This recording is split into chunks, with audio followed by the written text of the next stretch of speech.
హరే కృష్ణ.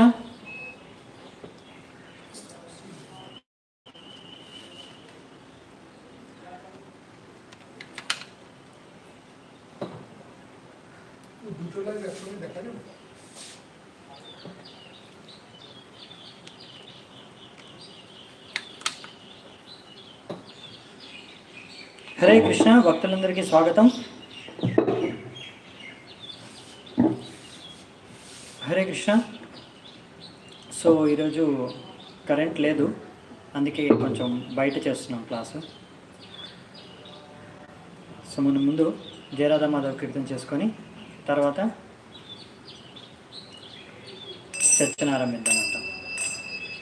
జయ రాధ మాధవ కుంజ బిహారీ గోపీజన వల్లభ గిరివరధారీ. జయ రాధ మాధవ కుంజ బిహారీ గోపీజన వల్లభ గిరివరధారీ. జయ రాధ మాధవ కుంజ బిహారీ గోపీజన వల్లభ గిరివరధారీ. జయ రాధ మాధవ కుంజ బిహారీ గోపీజన వల్లభ గిరివరధారీ. జయ రాధ మాధవ కుంజ బిహారీ గోపీజన వల్లభ గిరివరధారీ. జయ రాధ మాధవ కుంజ బిహారీ గోపీజన వల్లభ గిరివరధారీ. యశోదనందన ప్రజోజన రంజన యమునా తీరవనచారి.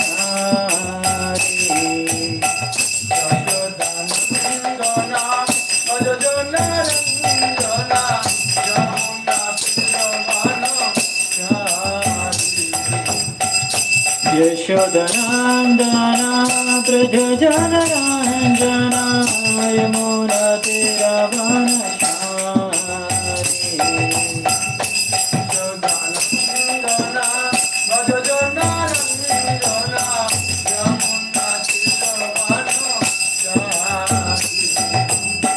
జయ రాధ మాధవ కుంజ బిహారీ కపిజన వల్లభ గిరివరధారీ.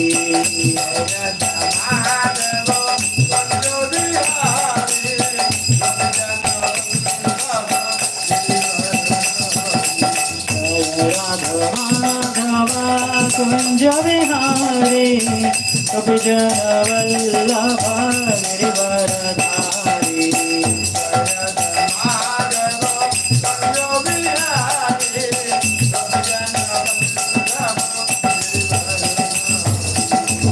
హరే కృష్ణ కృష్ణ కృష్ణ హరే హరే హరే రామ రామ రామ హరే హరే. హరే కృష్ణ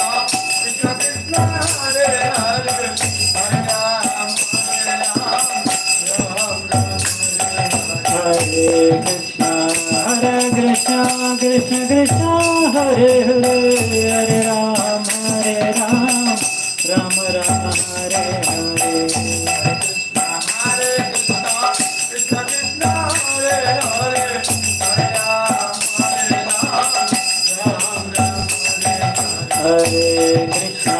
హరే కృష్ణ కృష్ణ కృష్ణ హరే హరే హరే రామ రామ హరే హరే. హరే కృష్ణ కృష్ణ కృష్ణ హరే హరే హరే రామ రామ హరే హరే. హరే కృష్ణ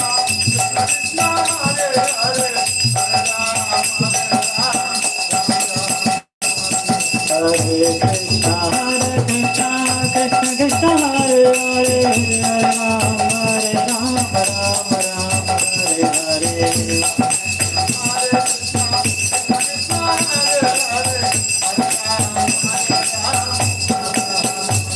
హరే కృష్ణ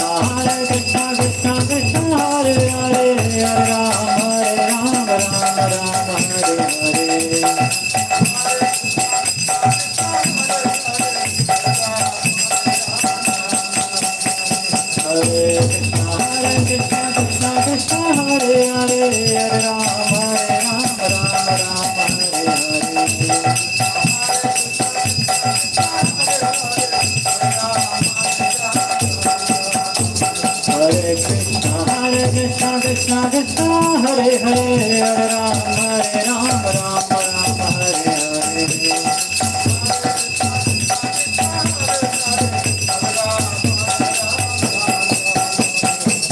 राधा माधव जय राधा माधव राधा माधव जय राधा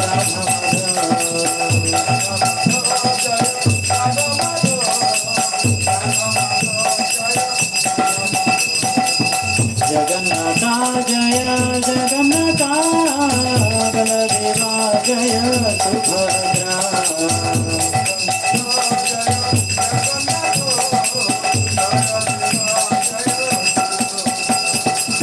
गौरनिताय जय गौरनिताय गौरनिताय जय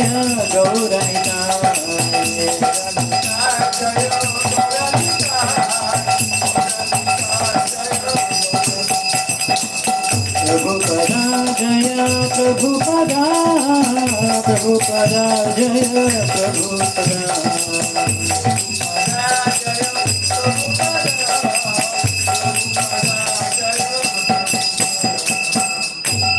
जय श्री प्रभुपाद की जय जय श्री हरिनाम संकीर्तन की समवेत गौर भक्त वृंद की जय निताय गौर सीतनाथ प्रेमानंदे हरि हरि बोल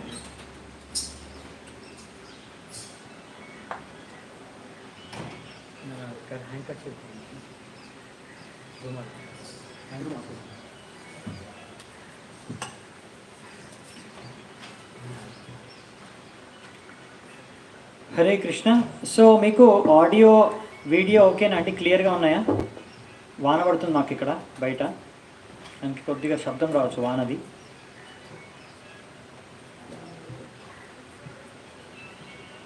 స్పెసిఫిక్గా మీకు సౌండ్ క్లియర్గా ఉంది కదా? వాయిస్ క్లియర్గా ఉంది కదా?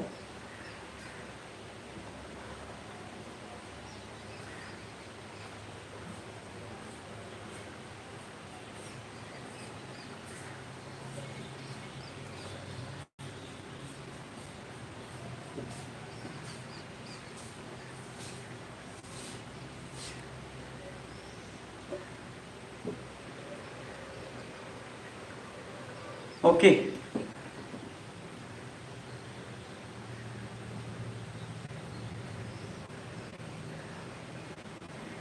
ఇప్పుడైతే నెట్వర్క్ ఓకే అనిపిస్తుందండి, క్లియర్గా ఉందనుకుంటాను. Everything is clear. Yes bro, thank you so much. క్లియర్గా ఉంది.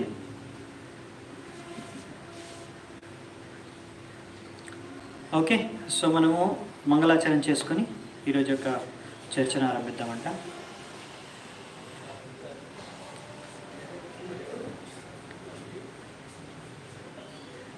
ఓం అజ్ఞానతిమిరంధస్య జ్ఞానాంజనాశలాకయా చక్షోరున్మిళితం యేన తస్మై శ్రీగురవే నమః.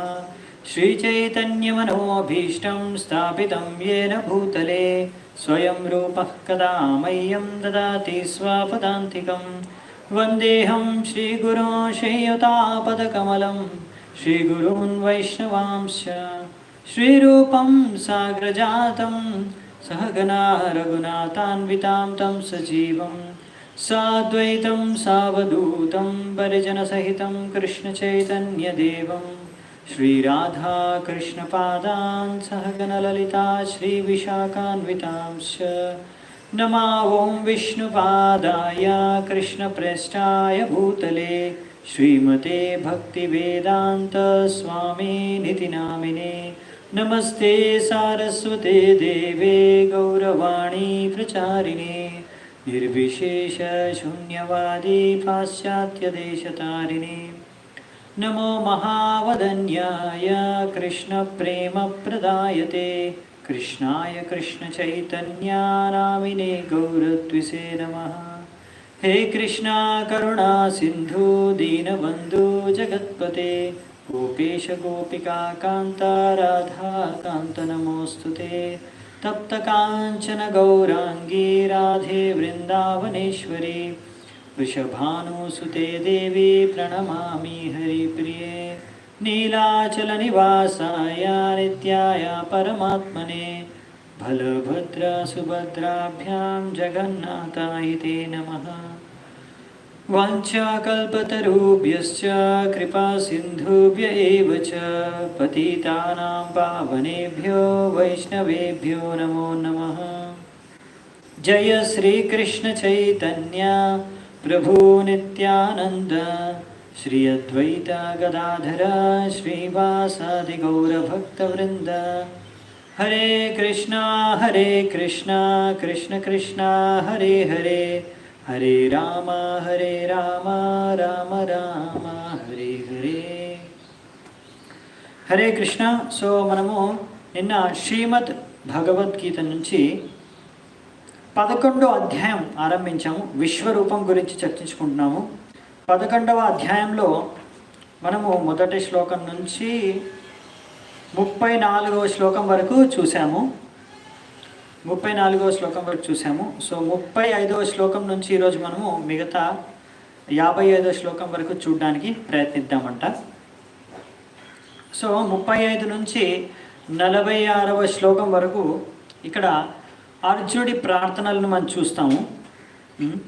సో అర్జునుడి ప్రార్థనలు అంటే ఈ విశ్వరూపాన్ని దర్శించుకున్న తర్వాత ఆయన కొన్ని ప్రశ్నలు కృష్ణుడికి అడుగుతాడు. అసలు ఎవరు మీరు, ఎందుకు వచ్చారు, మీ ఉద్దేశం ఏంటి అని. అప్పుడు ఆయన కృష్ణుడు చెప్తాడు. సో అంటే ఆ విశ్వరూపం ఏం సమాధానం ఇస్తుంది, ఇదే ప్రశ్న అనుకోండి. సో అర్జునుడు విశ్వరూప దర్శనం చేసుకున్న తర్వాత ఆ విశ్వరూపాన్ని ఒక ప్రశ్న అడుగుతారు. అవునా, మీరు ఎవరు, అసలు మీ ఉద్దేశం ఏంటి అని. సో అప్పుడు కృష్ణుడు ఏమంటాడు అంటే విశ్వరూపం ఏం సమాధానం ఇస్తుంది మన అర్జునుడి ప్రశ్నకి? ఎస్, అర్జునుడు అడుగుతాడు కదా విశ్వరూపాన్ని, మీరు ఎవరు, అసలు ఎందుకు వచ్చారు, మీ ఉద్దేశం ఏంటి? గుర్తుందా ఎవరికైనా?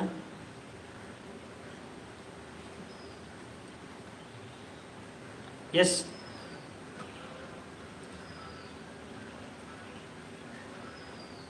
నరసరాజు ఎస్ కరెక్ట్ చెప్పారండి జవాబు. కాలోస్మి, నేను కాలమును అని కృష్ణుడు చెప్తున్నాడు అనమాట. అంటే ఇప్పుడు కాలం అయిపోయింది, వీళ్ళకి కాలం చెల్లిపోయిన వాళ్ళందరూ మీరు అంటే అర్జునుడు చూశాడు కదా ఎంతోమంది యోద్ధాలు వాళ్ళందరూ ఆ విశ్వరూపం యొక్క ముఖంలోకి నోల్లోకి ప్రవేశించి అక్కడ చనిపోతున్నారని. సో ఆ భయంకరమైన దృశ్యాన్ని చూసి అడుగుతారు, అసలు మీరు ఎవరు, మీ ఉద్దేశం ఏంటని. అప్పుడు ఆ విశ్వరూపం అంటాడు కాలోస్మి, అంటే ఇప్పుడు కాలం ఆసన్నమైంది వాళ్ళకి. సో కాలమానం ప్రకారం వాళ్ళ యొక్క సమయం పూర్తయిపోయింది, ఇప్పుడు వాళ్ళు చనిపోవాల్సిందే, వాళ్ళు ఎలాగో చనిపోతారు. సో అందుకే కృష్ణుడు అంటాడు, నువ్వు నిమిత్త మాత్రమే అవ్వు, నిమిత్త మాత్ర సవసవ్య సాచి. సో విషయాన్ని మనం నిన్న చర్చించుకున్నాము. సో ఇలా భగవంతుడు అర్జునుడిని నువ్వు నిమిత్త మాత్రుడివి కావు, ఓ సవ్యసాచి అని ఇప్పుడు చెప్పిన తర్వాత అర్జునుడు అర్థమయ్యి ఇప్పుడు ఈ విషయాలన్నీ చూసిన తర్వాత అప్పుడు అర్జునుడు కృష్ణుడికి ఎన్నో ప్రార్థనలు అర్పిస్తాడు. అది ఈరోజు చూద్దామంట. 35 నుంచి 46వ శ్లోకం వరకు ఆ ప్రార్థనల్ని మనం చూస్తాము. దాని తర్వాత 47వ శ్లోకం నుంచి 55వ శ్లోకం వరకు భగవంతుడు అంటే ఇప్పుడు కృష్ణుడు కొన్ని ఉపదేశాలు శుద్ధ భక్తికి సంబంధించి అసలు ఎవరు ఇలా భగవంతుడిని ఇన్ని రూపాలు దర్శనం చేసుకునే భాగ్యం ఎవరికి దక్కుతుంది, ఎవరికి అర్హత ఉంది అనే విషయాన్ని కృష్ణుడు స్వయంగా అర్జునుడికి చెప్తాడు. ఆ విషయాలు కూడా మనం చూద్దామంట. సో 35వ శ్లోకం నుంచి ఈరోజు మనము ఆరంభించబోతున్నాం అన్నమాట చర్చ. సో మనము ఆరంభిద్దామంట 35వ శ్లోకం నుంచి.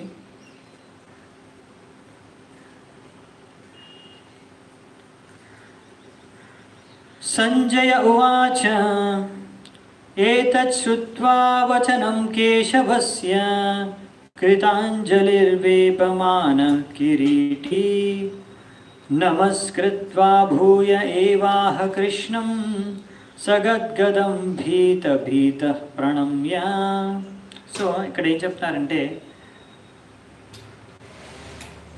ప్రభు ఆవాజ్ కర్ దేనా, आवाज कर रहे हैं अच्छे ठीक है तो आने का तो नहीं तो लाइट ऐसे कैसे तो भीतर ही जाओ अच्छा है भीतर गया अच्छा okay, Hare Krishna. So current వచ్చిందండి. సో మనం లోపలికి వెళ్దామంట, ఎందుకంటే ఇక్కడ చాలా మాస్కిటోస్ వస్తున్నాయి. ఒక్క 1-2 minutes I will shift to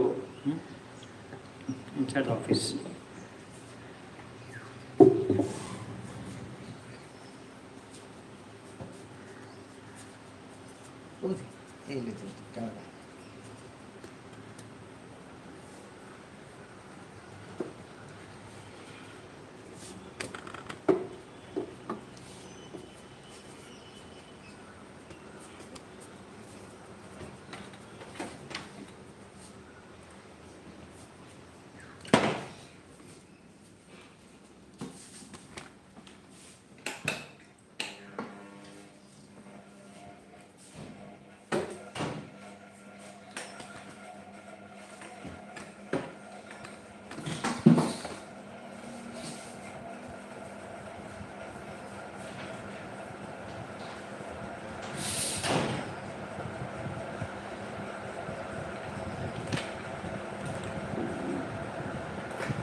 Hare Krishna.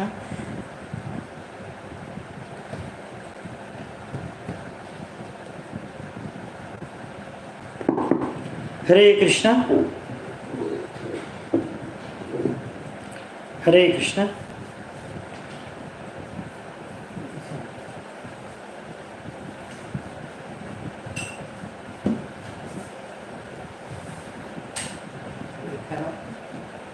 Fan of.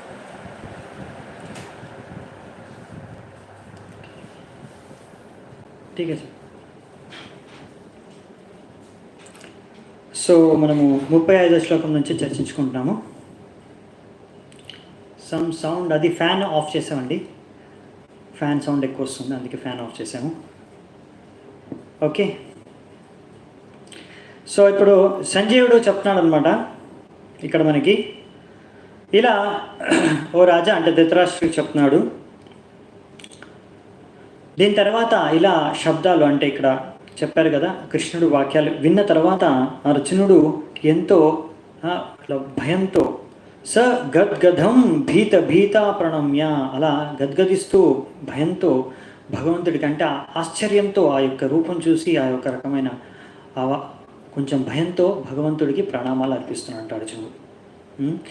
ఇంకా ఎంతో అలా ఆ ఆశ్చర్యచకితమైన ఆ యొక్క స్థితిలోనే ఇప్పుడు భగవంతుడిని ప్రార్థించుకుంటున్నాడు అర్జునుడు అని. ఇప్పుడు ఏం అర్జునుడు ప్రార్థిస్తున్నాడు భగవంతుడికి, ఆ విషయాలు చర్చిస్తున్నాం 36వ శ్లోకం నుంచి.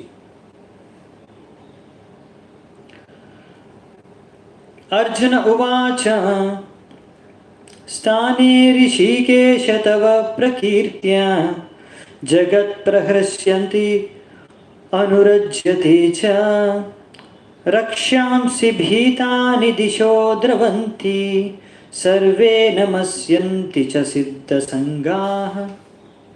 సో ఇక్కడ ఏం చెప్తున్నారంటే అర్జునుడు ఋషికేశ, స్థానే ఋషికేశ. సో భగవంతుడిని ఇక్కడ ఋషికేశ అని చెప్తున్నారు అనమాట. అంటే ఇంకా విశ్వరూపాంతోనే మాట్లాడుతున్నాడు అర్జునుడు, ప్రార్థన చేసుకుంటున్నాడు. సో ఇక్కడ ఏమంటారంటే, సో ఎవరైనా మీ గురించి విని మీ పట్ల ఆకర్షితులు అవుతారు.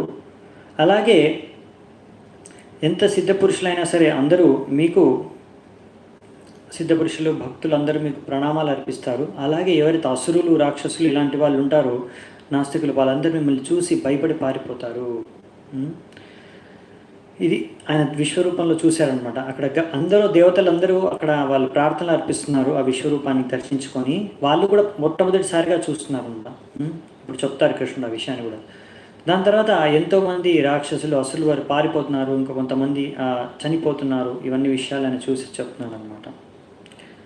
కస్మాచ్చతేన నమరేన్ కస్మాచ్చతేన నమేరన్ మహాత్మన్ గరీయసే బ్రాహ్మణోప్యాదికర్త్రే అనంతదేవేశ జగన్నివాస త్వమాక్షరం సత్ అసత్ తత్పరం యత్. సో ఇక్కడ ఏం చెప్తున్నారంటే, మీరు అందరికన్నా గొప్ప, అంటే అందరికన్నా ఒరిజినల్ ఆది దేవుడు మీరే, అందరికీ సృష్టికర్త మీరే. ఆ బ్రహ్మ అయినా సరే, ఎంతమంది దేవతలైనా సరే అందరూ మిమ్మల్ని ఆరాధిస్తారు, మీకు ప్రణామాలు అర్పించుకోవాల్సిందే. ఎందుకంటే మీరు దేవాది దేవుడు, మీరే అన్నిటికీ సర్వకారణం. అంతేకాకుండా మీరు దివ్యం, ఇంకా అన్నిటికీ అతీతం. ఇవన్నీ ఇలా ప్రార్థనలు చేస్తున్నాడు అనమాట. వీటి అర్థాలు మీకు చాలా మటుకు చాలాసార్లు మనం చర్చించుకున్నాం, అందుకే నేను ఎక్కువ చర్చించుకోవట్లేదు. మనం ఈరోజు శ్లోకాలు చూస్తాం, కొన్ని విషయాలు ఎక్కడ చర్చించుకోవాలో అక్కడ చర్చించుకుంటాం. త్వమాదిదేవ పురుష పురాణస్ త్వమస్య విశ్వస్య పరం నిధానం వేత్తాసి వేద్యం చ పరం చ ధామ త్వయా తతం విశ్వమనంతరూప. మళ్ళీ ఇక్కడ అదే చెప్తున్నారు, ఆదిదేవ త్వం ఆదిదేవ, నువ్వు ఆదిదేవ, పురుష పురాణ పురుషుడు నువ్వే, అందరికన్నా పురాణ పురుషుడే నువ్వే. అలాగే ఈ యొక్క మొత్తం విశ్వాన్ని సృష్టించింది, నడిపించేది, ఇవన్నిటి గురించి మీకు తెలుసు. ఇంకా మిమ్మల్ని అందరూ తెలుసుకోవాలి. మీరే అందరికీ ఆశ్రయం, మీరు అన్ని 3 గుణాలకి అతీతులు. మీకు మీ యొక్క రూపం అనంతం. మీకు ఎక్కడ మీకు అంటే మీ రూపం అనేది అనంతం. ఇప్పుడు అనంత రూపాన్ని దర్శించుకుంటున్నాడు కదా, ఇంకా మొత్తం సృష్టి అంతా మీలోనే ఉంది అని ఇక్కడ చెప్తున్నారు అనమాట. ఇలా అర్జునుడు కృష్ణుడికి ప్రార్థన చేసుకుంటాడు. ఇంకా చూద్దామంట. వాయుర్యమోగ్నిర్వరుణ శశంక ప్రజాపతిస్త్వం ప్రపితామహశ్చ నమో నమస్తేస్తు సహస్రకృత్వా పునశ్చ భూయోపి నమో నమస్తే. మీరే ఇక్కడ ఏం చెప్తున్నారంటే, అన్నీ కృష్ణుడు చెప్పాడు కదా ముందు కూడా, అన్నీ నా శక్తి ద్వారా నడుస్తున్నాయి కాబట్టి అన్నీ నేనే అని. ఆ విధంగా ఇక్కడ మళ్ళీ అర్జునుడు ఆ వ్యాఖ్యలను చెప్తున్నాను అనమాట. మీరే గాలి, మీరే అన్నిటికీ అన్ని నియంత్రించేవారు, మీరే అగ్ని, మీరే జలము, మీరే చంద్రుడు, మీరే బ్రహ్మ, మీరే మొదటి పురుషులు, మీరే అందరికీ పరమ పితామహ. అలా ప్రపితామహ. అందుకే నేను మీ అందరికీ, అంటే మీకు నా కోటి కోటి ప్రణామాలు మళ్ళీ మళ్ళీ అర్పిస్తున్నాను అని ఇక్కడ అర్పిస్తున్నాను అనమాట. పునశ్చ భూయోపి నమో నమస్తే. నమః పురుష్టాదత పృష్ఠతస్తే నమోస్తుతే సర్వత ఏవ సర్వ అనంతవీర్యామిత విక్రమస్త్వం సర్వం సమాప్నోషి తతోసి సర్వః. ఇప్పుడు ఇక్కడ అర్జునుడు అంటే మీకు ప్రణామాలు, కోటి కోటి ప్రణామాలు అర్పిస్తున్నాను, మీకు ముందు నుంచి, పైన నుంచి, కింద నుంచి, పక్క నుంచి, వెనక నుంచి, అన్ని వైపుల నుంచి మీకు ప్రణామాలు అర్పిస్తున్నాను అని అర్జునుడు చెప్తున్నాడు. ఎందుకంటే అనంత రూపం కదా, ఆది లేదు అంతం లేదు. అలాంటి విశ్వరూపానికి ఈయన ప్రణామాలు అర్పిస్తున్నాడు అర్జునుడు. సో ఇలా అర్పిస్తున్నానని చెప్తున్నాడు. మీకు ముందటి నుంచి, వెనక నుంచి, సైడ్ నుంచి, పైన నుంచి, కింద నుంచి, అన్ని వైపుల నుంచి. ఎందుకంటే మీరు అన్ని వైపులా వ్యాపించి ఉన్నారు, ప్రతి వైపు మీరే కనిపిస్తున్నారు. విశ్వరూపం అంటే మొత్తం ఆయన దృష్టి మొత్తం ఎంతవరకు చూడగలుగుతాం అంతటా ఆయన దృష్టి ముందంతా ఆయన విశ్వరూపాన్ని దర్శించుకుంటాడు. ఇంకా ఇప్పుడు విశ్వరూపం దర్శనం జరుగుతుంది. ఆయనకి ఆయన ప్రణామాలు, ఈ యొక్క ప్రార్థనలు చేసుకుంటాడు అనమాట అర్జునుడు. ఇప్పుడు అర్జునుడు కృష్ణుడికి ఇప్పుడు అర్పించుకుంటాడు. అంటే ఇప్పుడు భయంతో ముందు ప్రణామాలు అర్పించుకున్నాడు, గుణగానాలు చేశారు. ఇప్పుడు అంటే ఇప్పటి వరకు ఇన్ని రోజులు ఎన్నోసార్లు అర్జునుడు కృష్ణుడితో అవునా భక్తుడు దానికన్నా ఎక్కువ సఖ్య రసంలో ఆయనతో ఎన్నో రకాలైన పరామర్శించాడు, ఆయనతో ఎన్నో రకాలుగా వ్యవహరించాడు, ఒక సఖ మాదిరిగా, ఒక ఫ్రెండ్ లాగా. సో ఎప్పుడు ఆయనను భగవంతుడిగా, ఎప్పుడు ఆ ఉద్దేశంతో ఆయనను భగవంతుడిగా చూడలేదు, భగవంతుడితో ఆయనతో వ్యవహరించలేదు. కానీ ఇప్పుడు ఈ విశ్వరూప దర్శనం జరిగిన తర్వాత, ఇంతకుముందు కూడా ఆయనకు అర్థమైపోయింది కృష్ణుడు భగవంతుడు అని కూడా, ఆయన పరమేశ్వరుడు అని కూడా తెలుసుకున్నాడు. కానీ ఇప్పుడు ఈ విశ్వరూపాన్ని చూసి ఆయనకి ఈ రకంగా కొంచెం భయమే కాకుండా ఇక్కడ ఏంటంటే ఆయన ఇప్పుడు క్షమాపణ అడుక్కుంటున్నాడు అనమాట. నేను ఎన్నో తప్పులు చేశాను, అంటే మీ పట్ల మీతో ఎన్నో రకాలుగా వ్యవహరించాను కనుక మీరు నన్ను క్షమించండి, అవన్నీ నా యొక్క వ్యవహారంలో ఏదైనా తప్పులు ఉంటాయని. ఇక్కడ 42, 41, 42 రెండు శ్లోకాల్లో ఒకేసారి చూద్దామంట. సకేతి మత్వా ప్రసభం యదుక్తం హే కృష్ణ హే యాదవ హే సకేతి అజానతా మహీమానం తవేదం మయా ప్రమాదాత్ ప్రణయేన వాపి యచ్చావహాసార్తమసత్కృతోసి విహార. లైట్ అసలే లేకుండా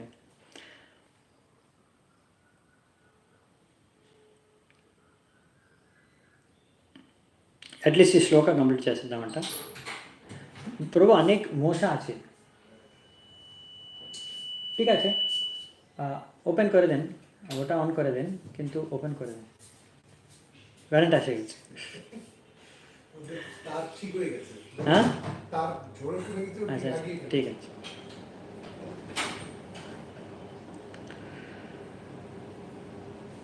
ఓకే మళ్ళీ చదువుదామంట, బ్రేక్ అయిపోయింది.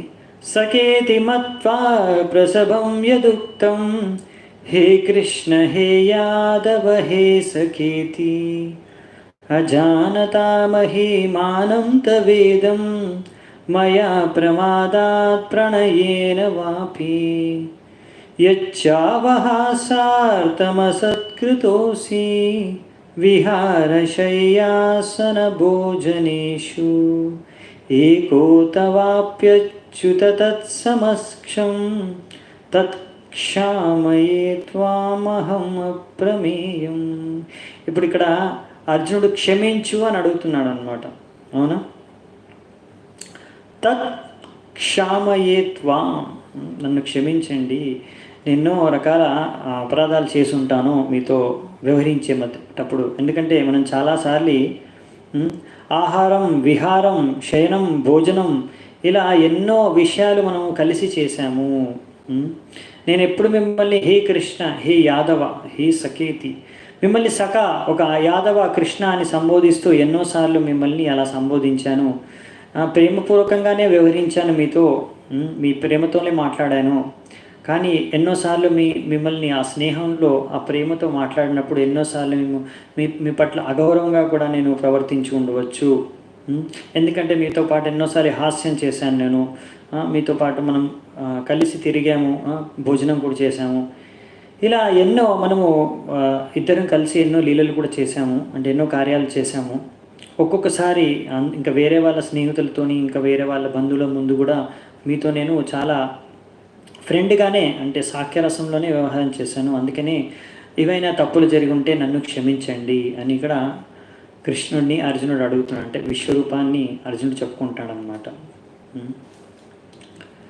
పితాసి లోకస్య చరాచరస్య త్వమస్య పూజ్యశ్చ గురుర్గరీయాన్ నత్వత్సమోస్త్యభ్యధిక కుతోన్యో లోకత్రయేప్య ప్రతిమ ప్రభావ. ఇక్కడ ఏం చెప్తున్నారంటే, మీరు ఈ సృష్టికే మొత్తం పిత, సృష్టించారు, అన్నిటికీ చర అచర అన్నిటికీ, కదిలేవి కదలనివి అన్నిటికీ మీరే పిత, మీరే అందరికీ ఆరాధ్య దేవత, ఈ యొక్క అందరికీ పరమ గురువు, మీకు సమానులు ఎవరు లేరు, మీతో పాటు ఎవరు సమానులు కాలేరు. అలాగే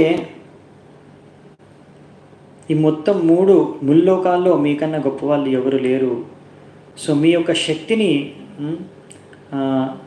అర్థం చేసుకోవడం, ఎంత గొప్ప శక్తి అనేది అర్థం చేసుకోవడం కష్టం, మేము దాన్ని అంచనా వేయలేము అని ఇక్కడ అర్జునుడు చెప్తున్నాడు అనమాట. సో ఇది అన్నమాట అసలు మనం అర్థం చేసుకోవాల్సింది. అర్జునుడు అర్థం చేసుకున్న విధంగా భగవంతుడు ఒక్కడే, కృష్ణుడే ఈశ్వరుడు, మనమందరము భగవంతుడు దాసులము.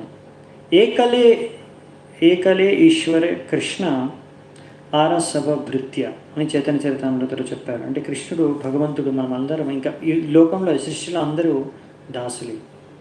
దేవతలైనా కూడా భగవంతుడి యొక్క వాళ్ళు కూడా దాసులే అన్నమాట. తస్మాత్ ప్రణమ్య ప్రణిధాయ కాయం ప్రసాదయే త్వామహమీశమిత్యం పితేవ పుత్రస్య సఖేవ సఖ్యుః ప్రియ ప్రియాయార్హసి దేవసూధుం.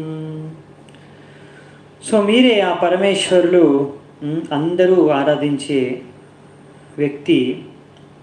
నేను మీ ముందు దండోత్ ప్రణామాలు చేసుకుంటున్నాను, మీ యొక్క కృపను యాచిస్తున్నాను. అంటే ఇప్పుడు ఎన్నో తప్పులు కూడా చేశాను, కానీ మీ పట్ల ఏవైతే జరిగాయో, నా నుంచి ఏదైనా అపరాధాలు, వాటికి మన్నించడమే కాకుండా నన్ను సహించారు చాలా. అలా ఎలాగైతే ఒక తండ్రి తన కొడుకు చేసే తప్పులు కానీ, ఒక మిత్రుడు ఇంకో మిత్రుడు చేసిన వ్యవహారాన్ని ఎలా సహిస్తాడో, లేకపోతే ఒక భర్త తన భార్యను ఎలా సహిస్తాడో, అలాగే మీరు కూడా నా యొక్క ఈ తప్పిదాలని సహించండి అని ఇక్కడ విశ్వరూపాన్ని ఆరాధించుకుంటున్నాడు, ప్రార్థన చేస్తున్నాడు అర్జునుడు. అదృష్టపూర్వం ఋషితోస్మి దృష్ట్వా భయేన చ ప్రవ్యతితం మనో మే తదేవ మే దర్శయ దేవరూపం ప్రసీద దేవేశ జగన్నివాస. సో ఇలా ఆయన విశ్వరూప దర్శనాన్ని చేసుకున్న తర్వాత ఆయన అంటున్నాడు అనమాట, నేను ఇలాంటి విశ్వరూప దర్శనం నేను మీది ఎప్పుడూ చూడలేదు, మొట్టమొదటిసారిగా మీ యొక్క విశ్వరూప దర్శనం చూస్తున్నాను, నాకెంతో ఆనందంగా ఉంది. కానీ అదే మీ విశ్వరూపాన్ని దర్శించుకున్నానని ఆనందం ఒక వైపు ఉంది, ఇంకో వైపు నుంచి నా మనస్సు ఎంతో విచలితం అవుతుంది, డిస్టర్బ్ అవుతుంది, కొంచెం భయం కూడా కలుగుతుంది. అందుకనే నాకు ఈ రూపం కన్నా మీ ముందున్న ఆ భగవంతుడి రూపం ఏదైతే ఉందో, మీది దివ్య రూపం ముందు నాకు ఎలా కనిపించేవారో అలాగే మళ్ళీ నాకు కనిపించండి అని జగన్నివాస అని ఇక్కడ ఆయన వేడుకుంటున్నాడు అనమాట. ఇంకా ముఖ్యంగా ఎలాంటి రూపంలో దర్శనం కావాలని ఇక్కడ కృష్ణుని అర్జునుడు అడుగుతున్నాడు. కిరీటినం గదినం చక్రహస్తం ఇచ్చామి త్వాం ద్రష్టుమహం తథైవ తేనైవ రూపేణ చతుర్భుజేన సహస్రబాహో భవ విశ్వమూర్తే. చతుర్భుజ రూపం అంటే శంఖ చక్ర గదా పద్మాలతో మీరు కిరీటం ధరించి ఉన్న ఆ చతుర్భుజ దర్శనాన్ని నేను చూడాలని కోరుకుంటున్నాను. ఇచ్చామి త్వం, ఇది నా ఇచ్ఛ, ఇలాంటి దృశ్యాన్ని చూడాలని. ఇప్పుడు భగవంతుడు ముందు అడిగారు మీ ముందున్న రూపం చూపించమని, ఇప్పుడు చతుర్భుజం కూడా, అంటే ఇప్పుడు ముందులో ఉన్నట్టు కృష్ణుని ఆ దర్శనం కూడా ఇవ్వమంటున్నాడు, ఇంకా చతుర్భుజం విష్ణువు దర్శనం కూడా ఇవ్వమని అడుగుతున్నాడు. అందుకనే ఈ రెండు దర్శనాల్ని ఇప్పుడు అంటే విశ్వరూపం నుంచి కృష్ణుడు ఈ రెండు దర్శనాలు ఇవ్వబోతున్నాడు అర్జునుడికి. ఇప్పుడు భగవంతుడు మాట్లాడుతున్నాడు. శ్రీ భగవానువాచ మయా ప్రసన్నేన తవార్జునేదం రూపం పరం దర్శితమాత్మయోగాత్ తేజోమయం విశ్వమనంతమాద్యం యన్మే త్వదన్యేన న ద్రష్టు పూర్వం. ఇక్కడ కృష్ణుడు అంటున్నాడు, అవును నువ్వు చెప్పింది కరెక్టే, నేను ఎప్పుడూ ఇలాంటి దర్శనం ఎవరికి ముందు ఇవ్వలేదు. ఓ అర్జున, నీకే నేను చూపిస్తున్నాను, నా యొక్క ఈ అంతరంగ శక్తి ద్వారా నువ్వు ఈ దర్శనాన్ని చూడగలుగుతున్నావు. ఇంతకుముందు ఎప్పుడు ఎవ్వరూ ఈ దర్శనాన్ని చూడలేదు.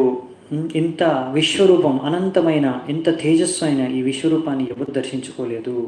ఇప్పుడే అంటే ఫస్ట్ టైం మన దేవతలు కూడా చాలామంది మొట్టమొదటిసారి ఈ దర్శనాన్ని ఎవరైతే దర్శించుకున్నారో వాళ్ళందరూ ఇప్పుడే చూశారనమాట. కృష్ణుడి దయ వల్ల, కృప వల్ల. సంజయుడు కూడా, ఆ వ్యాసదేవుడు యొక్క దయ వల్ల సంజయుడు, ఇంక కృష్ణుడి దయ వల్లని అందరూ, మొత్తంగా కృష్ణుడి దయ వల్లనే అందరూ, సంజయుడు కానీ ఇంకా దేవతలు కానీ ఇక్కడ అర్జునుడు కానీ చూశారని మనం అర్థం చేసుకుంటున్నాం.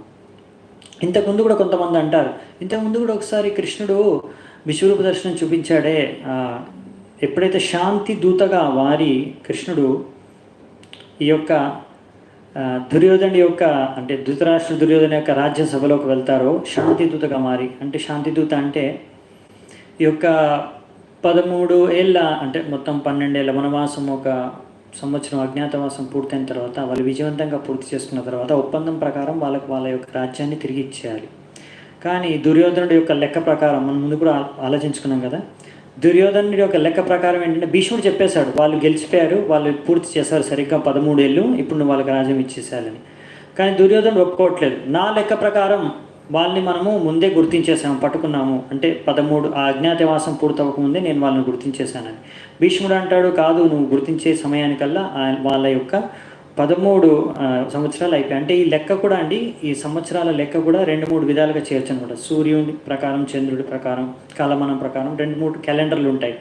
సో భీష్ముడు ఒకటి పాటించాడు, అది జనరల్ క్యాలెండరు, ఎవరైతే అందరూ పాటించేది దాని ప్రకారం వాళ్ళు అయిపోయింది అనమాట. కానీ ఈ దుర్యోధనుడు ఇంకో వేరే రకమైన లెక్క, వేరే రకమైన క్యాలెండర్ ఆయన ఫాలో అవుతాడు స్పెషల్. అంటే ఆయన ప్రకారం ఇంకా వాళ్ళది అవ్వలేదన్నమాట. అందుకనే దుర్యోధనుడు అంటాడు నేను ఒప్పుకోను, నేను వాళ్ళకి ఒక్క రాజ్యం కాదు, ఒక ఊరు కూడా ఇవ్వను, ఏమి ఇవ్వను అని చెప్తాను అనమాట. అప్పుడు కృష్ణుడు అక్కడ విరాట పర్వతం, అంటే విరాట పర్వంలోనే ఉంటారు కానీ విరాట రాజు దగ్గర ఉంటారు కదా, అక్కడే రాజ్యంలో అప్పటికి ఇంకా ఉత్తర అభిమన్యు పెళ్ళి వివాహం కూడా అయిపోతుంది. దాని తర్వాత అక్కడ ఇంకా అందరూ సమావేశం అవుతారు, పాండవులందరూ, ద్రౌపది కూడా ఉంటుంది, ఇంకా కృష్ణుడు ఉంటాడు, అందరూ ఉంటారు అక్కడ. అప్పుడు మరి అడుగుతాడు ఇంకా కృష్ణుడు వాళ్ళని, ఇప్పుడు మరి మనము మీ దగ్గర నుంచి రాజ్యాన్ని తీసుకోవాలి కానీ వాళ్ళు ఒప్పుకోవట్లేదు, సో మనం నేను మరి వెళ్ళి వాళ్ళతో మాట్లాడాలి అంటే. ఇప్పుడు కృష్ణుడు ఆలోచించలేదు వెళ్ళాలని, వాళ్ళు ఆలోచిస్తున్నారు ఏం చేయాలి, మరి యుద్ధం చేయాలా, ఏం చేయాలి, మన రాజ్యాన్ని మనం తెచ్చుకోవాలంటే తిరిగి. సో చాలామంది అప్పుడు ఆశ్చర్యకరంగా భీముడు కూడా అంతగా ఏమీ యుద్ధం చేయాలనే విధంగా మాట్లాడలేదు.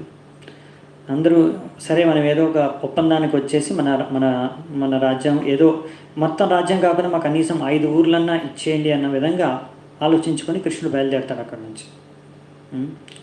సో అప్పుడు ద్రౌపది అడుగుతుంది కృష్ణ, అదేంటి మీరు అన్నారు నాకు వీళ్ళందరూ ఎవరైతే నీ అపమానానికి కారణమో వీళ్ళందరూ హతమవుతారు, చనిపోతారు అన్నారు, ఇప్పుడు మరి ఇక్కడ శాంతియుతంగా వెళ్తున్నారంటే, అవును వాళ్ళ కాలం అయితే చెల్లిపోయింది, అది నేను నీకు ఇచ్చిన మాటను నేను నిలబెడతాను. ఎందుకంటే కృష్ణుడు ఎలాగైనా చంపాలనుకుంటే. అందుకే కానీ ఇప్పుడు మాత్రం వీళ్ళందరూ ప్రకారం, వీళ్ళ ఉద్దేశం ప్రకారం నేను శాంతియుతంగా మారి వెళ్ళి అడుగుతాను, నా ప్రయత్నం నేను చేస్తాను, ఏది జరగాలో అది జరుగుతుంది అని కృష్ణుడు వెళ్తాడనమాట. శాంతియుతంగా అక్కడికి హస్తినాపురం వెళ్ళినప్పుడు అక్కడ కూడా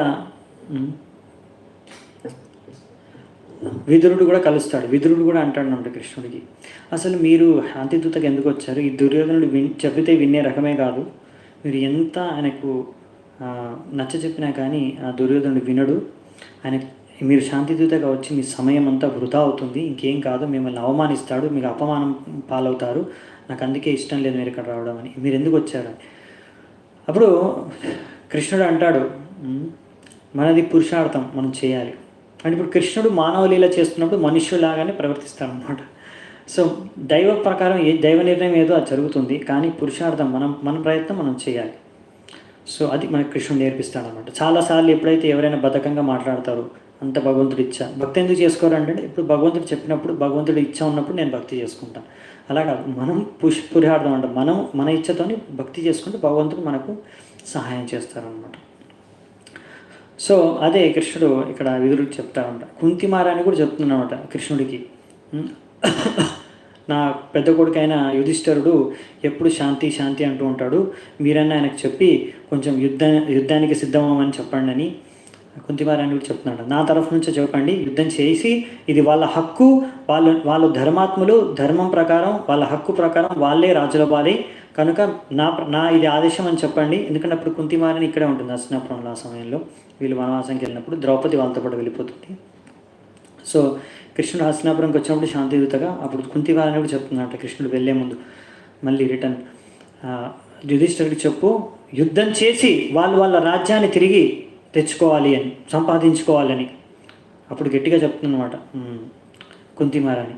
సో కృష్ణుడు ఆ రాజ్యసభకు వెళ్ళినప్పుడు శాంతిదూతగా మారి, అంటే అప్పుడు కృష్ణుడు రాగానే అసలు దుర్యోధనుడు ఇంకా వాళ్ళందరూ ఈ కృష్ణుడు మెయిన్ వాళ్ళ సపోర్టు, కృష్ణుడి ఆధారంగానే వాళ్ళకి ఏమైనా శక్తి ఉంది పాండవులకి. కృష్ణుడు మన వైపు ఉంటే ఇంకా పాండవుల్ని మనం ఈజీగా ఎంతో సులువుగా ఓడించేయచ్చు అని కృష్ణుడు శాంతిదూతగా అక్కడ వచ్చినప్పుడు ఎంతో పెద్ద ఆయోజన చేశారనమాట కృష్ణుడికి స్వాగతం పలకడానికి. దుర్యోధనుడు ఇంకా ధృతరాష్ట్రుడు వీళ్ళందరూ కలిసి కృష్ణుడిని ఆకర్షించుకోవడానికి, అంటే కృష్ణుడిని తన వైపు మలుచుకోవడానికి ఆ సమయంలో ఉంచే. సో దుశ్శాసన్ యొక్క ఎంతో అద్భుతమైన ఆయన ఒక భవనాన్ని కృష్ణుడి కోసం బాగా అరేంజ్ చేసి పెట్టారనమాట. సో కృష్ణుడిని అడిగారు, మీరు కృష్ణుడి స్వాగతం పలికి కృష్ణుడు చెప్పారు, మీకోసం ఎంతో పెద్ద విందు భోజనాన్ని అరేంజ్ చేసాము, ఎన్నో వంటకాలు చేసాము మీ ఆనందం కోసం, అలాగే మీకు ఎంతో మంచి వ్యవస్థను అరేంజ్ చేసాము ఉండడానికి. మీకు దుశ్శాసన్ అన్నిటికన్నా ఎంతో మంచి దుశ్శాసన్ యొక్క ప్యాలెస్ అండ్ ఆయన మహల్ చాలా పెద్దది, ఎంతో అద్భుతంగా ఉంటుంది అనమాట. అది మీకోసం అరేంజ్ చేసాము, మీరు అక్కడ ఉండి మీరు విందు భోజనాన్ని స్వీకరించండి, అది ఇది అని చెప్తారు. అతిథి సత్కారాలు చేస్తుంటే కృష్ణుడు అంటాడు, నాకేం అవసరం లేదు, నేను విదురుడి దగ్గర ఉంటాను. విదురుడు వాళ్ళ ఇంటికి వెళ్ళి ఉంటాడు కృష్ణుడు, ఎందుకంటే విదురుడు శుద్ధ భక్తుడు కదా. సో అలా విదురుడు ఇంటికి వెళ్ళినప్పుడు భగవంతుడు ఒక ఘటన ఉంది. విదురుడు కృష్ణుడికి ఆయన ఇంట్లో వాళ్ళ విదురుడు యొక్క భార్య, ఆమె కూడా మంచి భక్తురాలు అనమాట. అప్పుడు ఎంతో భక్తితో కృష్ణుడికి ప్రసాదం ఇస్తున్నారన్నమాట తినడానికి కూర్చున్నప్పుడు భోజనం. సో విదురుడు యొక్క భార్య కృష్ణుడితో ఎంతో ధ్యానంలో కృష్ణుడిపై ప్రేమతో అరటిపళ్ళు యొక్క తొక్క వలిచి అరటిపళ్ళని పారేస్తుందంట పక్కన. అరటిపళ్ళు తొక్కని కృష్ణుడికి ఇస్తుంది తినడానికి. ఆమె ఇంకా అమ్మాయి మరిచిపోయిందనమాట కృష్ణుడిని చూసి భక్తిలో ప్రేమలో. సో కృష్ణుడు ఆమె ప్రేమని స్వీకరించి అరటి తొక్కల్ని తినేశాడనమాట. సో అదనమాట కృష్ణుడు అలా భక్తిని స్వీకరిస్తాడు. ఆ విదురుడు దగ్గర పెద్ద కంపేర్ చేస్తే అంటే వాళ్ళు ఉండే రాజమహల్తో పోలిస్తే వీళ్ళు విదురుడు అనేది శూద్రుడు, ఇంకా ఆ విధంగా చెప్పాలంటే ఇంకా చిన్న ఇంట్లో ఉంటారు. కానీ అయినా కానీ అక్కడికే వెళ్ళాడనమాట. విదురుడి ఇంట్లోకి వెళ్ళి కృష్ణుడు ఆ శాంతిదూతగా వెళ్ళినప్పుడు ఆ సమయంలో ఆయన దగ్గరే ఉన్నాడు. తర్వాత నెక్స్ట్ పొద్దున శాంతిదూతగా వెళ్ళినప్పుడు ఇంకా వాళ్ళకి అర్థమైపోయింది, ఈ కృష్ణుడు మన వైపు కాలేడు, ఇప్పుడు కృష్ణుడిని మన వైపు చేసుకోలేకపోతే వాళ్ళు ఇంకా రాత్రికి రాత్రి ప్లాన్ వేసుకున్నారు. దుర్యోధనుడు, శకుని, కర్ణ వీళ్ళందరూ ఇంకా ఎంతో వాళ్ళ యొక్క మంచి మంచి శక్తివంతమైన సైనికుల్ని, యోధులను అందరినీ రెడీ చేసుకొని పెట్టుకున్నారు.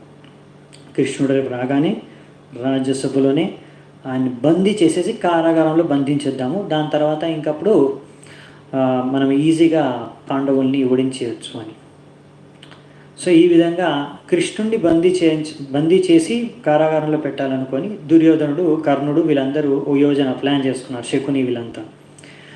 సో నెక్స్ట్ పొద్దున మన కృష్ణుడు వచ్చేసి అడుగుతాడనమాట, సో నేను మిమ్మల్ని అడగడానికి వచ్చాను, వాళ్ళ రాజ్యాన్ని వాళ్ళకి తిరిగి ఇచ్చేయండి అని. దుర్యోధనుడు ఒప్పుకోడు, లేదు నేను ఒప్పుకోను, నేను ఇవ్వను, వాళ్ళకి రాజ్యాన్ని తిరిగి ఇచ్చే ప్రసక్తే లేదు అంటారు. అప్పుడు కృష్ణ అంటాడు, చూడండి వాళ్ళు క్షత్రియులు కాబట్టి వాళ్ళు కూడా వాళ్ళ క్షత్రియ ధర్మం ప్రకారం పరిపాలించాలి. మీరు మొత్తం రాజ్యం ఇవ్వకుంటే కనీసం వాళ్ళ 5గురికి 5 ఊర్లు ఇచ్చేసేయండి, వాళ్ళు ఏలుకుంటారు. కానీ క్షత్రియులు కదా, వాళ్ళు క్షత్రియులు అన్నప్పుడు పరిపాలించడానికి వాళ్ళ ధర్మం, క్షత్రియ ధర్మాన్ని వాళ్ళు నిర్వర్తించుకోగలరు, కర్తవ్యాన్ని. సో మీరు 5 ఊర్లు ఇవ్వండి అంతే, ఇంకెక్కువ అవసరం లేదు. అప్పుడు దుర్యోధనుడు అంటాడు అనమాట, ఒక సూది ఉంటుంది కదా, సూది ఒక పాయింట్ ఉంటుంది కదా, టిప్ ఆఫ్ ద నీడిల్, ఆ సూది అంత ప్లేస్ కూడా నేను వాళ్ళకి ఇవ్వడానికి నేను ఒప్పుకోను అని దుర్యోధనుడికి చెప్తాడు అనమాట కృష్ణుడికి. ఇంకా సరే అని కృష్ణుడు, అంతేకాకుండా అలా చెప్పడం కాకుండా దుర్యోధనుడు ఇంకా కృష్ణుడిని బందీ చేయించడానికి వాళ్ళందరికీ ఆదేశిస్తాడు. అప్పుడు కృష్ణుడిని బంధించడానికి వచ్చినప్పుడు కృష్ణుడు అప్పుడు ఒక రకమైన విశ్వరూపాన్ని దర్శనమిస్తాడు. కానీ మనకు చెప్తారు అక్కడ ఇప్పుడు కృష్ణుడు ఇక్కడ అర్జునుడికి చూపించిన విశ్వరూపాన్ని చూపించరు, ఇంకొంచెం చిన్న స్కేల్లో మినీ విశ్వరూపం చూపిస్తారు అనుకోండి అక్కడ. సో అప్పుడు ధృతరాష్ట్రుడు కూడా చూడాలనుకుంటాడు, ధృతరాష్ట్రుడు కూడా అప్పుడు దృష్టిని ఇస్తాడు కృష్ణుడు. ధృతరాష్ట్రుడు చూస్తాడు అన్నమాట, మినీ విశ్వరూపాన్ని చూస్తాడు. అందరూ చూస్తారు, అక్కడ ఉన్న వాళ్ళందరూ, వాళ్ళకందరికీ అర్థమైపోతుంది, భయం వేస్తుంది. ఇంకా వాళ్ళందరూ కృష్ణుని అందరూ ప్రార్థించుకుంటారు. అక్కడ ప్రార్థించుకున్న తర్వాత కృష్ణ అక్కడ నుంచి వెళ్ళిపోతాడు ఇంకా. సో అంత మూర్ఖులు అనమాట ఈ దుర్యోధనుడు, కర్ణుడు, ఇంకా శకుని వీళ్ళందరూ. సో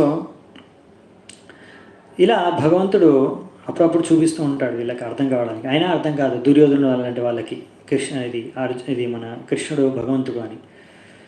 అది అనమాట కృష్ణుడు భగవంతుడని అర్థం చేసుకోవాలి అంటే తన భక్తులు మాత్రమే భక్తి ద్వారానే ఆ భగవంతుడిని అర్థం చేసుకోగలరు, దర్శనం చేసుకోగలరు. దర్శనం చేసుకున్న అర్థం చేసుకోగలరు అనే విషయాన్ని ఇప్పుడు కృష్ణుడు స్వయంగా అర్జునుడికి చెప్పబోతున్నాడు. ఈ విషయమే ఇప్పుడు వచ్చే శ్లోకాల్లో ముఖ్యాంశం అన్నమాట.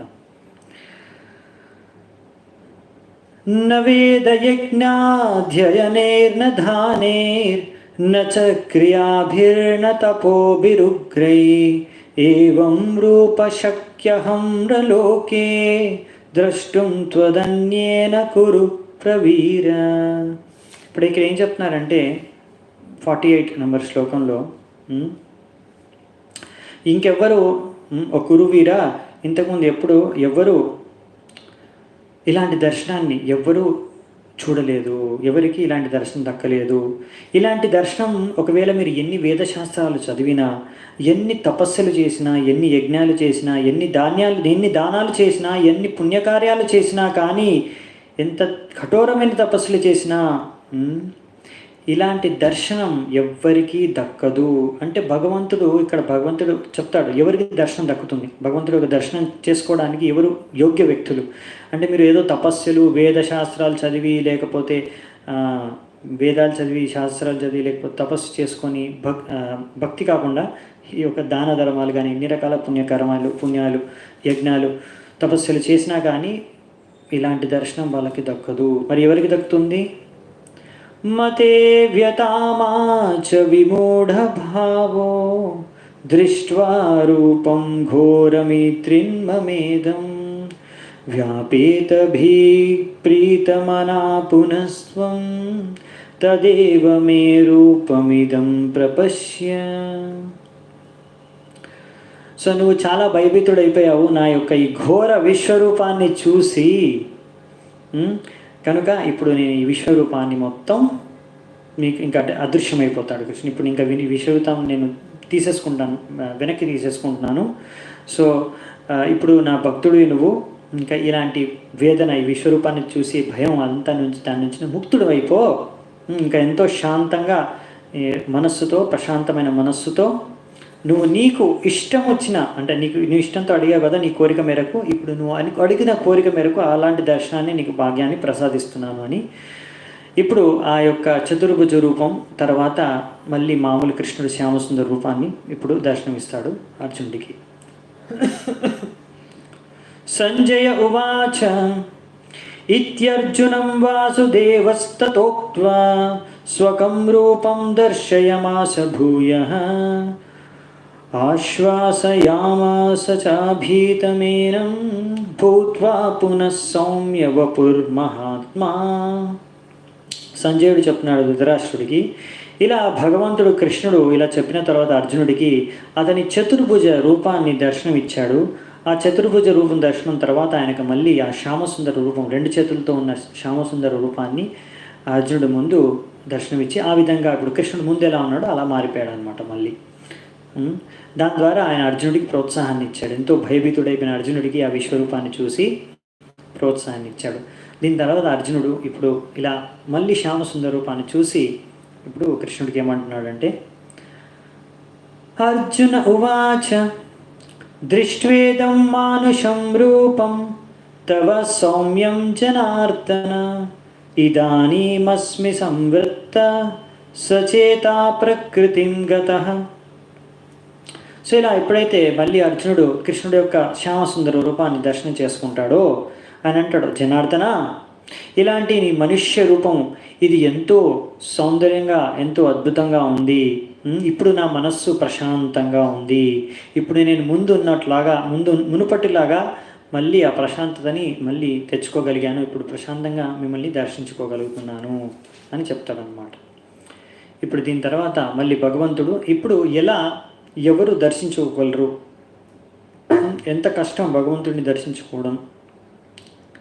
ఇప్పుడు ఇంతకుముందు చెప్పారు మీరు ఎన్నో వేదాలు చదివినా, శాస్త్రాలు చదివినా, తపస్సులు చేసుకున్నా, దానాలు చేసుకున్నా, ఎన్నో పుణ్యకారాలు చేసుకున్నా, ఎన్నో యజ్ఞాలు చేసినా కానీ మీరు ఇలాంటి విశ్వరూపాన్ని ఎవరు దర్శించుకోలేరు అని చెప్తున్నారు కృష్ణుడు. ముందే చెప్పాడు కదా, మరి ఇప్పుడు ఏం చెప్తున్నారు?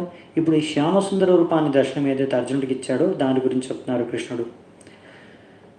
విశ్వరూపాన్ని దర్శించుకోవడమే చాలా కష్టమైతే దానికన్నా ఎంతో దుర్లభం ఈ యొక్క శ్యామసుందర రూప దర్శనం, లేకపోతే చతుర్భుజ రూప దర్శనం అని ఇక్కడ కృష్ణుడు అర్జునుడికి చెప్తాడు.